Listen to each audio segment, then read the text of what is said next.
Developing now, a blighted waterfront properties getting brand new life in Marquette. You may have driven by the space that's fenced off near the roundabout at the intersection of Lakeshore Boulevard and Wright Streets. Today, local, state, and federal partners met to find out how contamination cleanup at this site is going.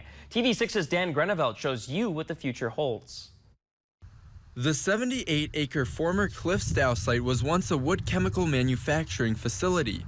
U.S. EPA Region 5 Administrator Ann Vogel says contamination from industrial activity could still pose a risk if people were to live on the location in its current state. If you had residents living here long term, there is an inhalation risk if there's legacy contamination in the ground. That's why the city of Marquette terminated the plan to use the site as a location for the new DJ Jacobetti Home for Veterans last spring. The city of Marquette is still researching the best remedy to address this contamination. Eagle Director Phil Roos says remediating sites like this one has an excellent return on investment. When you're funding something like this, the return on it is so high.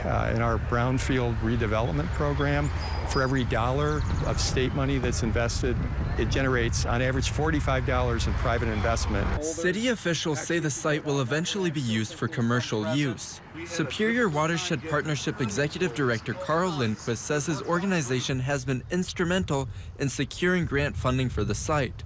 He says the Keweenaw Bay Indian community has helped them choose native plant species for a revived beach area. When the contractors and the heavy equipment is all done, our crews, the Great Lakes Climate Corps, will be going in to do the final plantings of native plant species and native shrubs and wetland plants and dune grass. Roos says environmental management has come a long way in the last 100 years. There's a lot of ways that we interacted with our lakefronts and in general with the way we treated our environment that we wouldn't do today, and I think we have a responsibility to make sure that we address that we clean these up. Lakeshore work is expected to wrap up in October.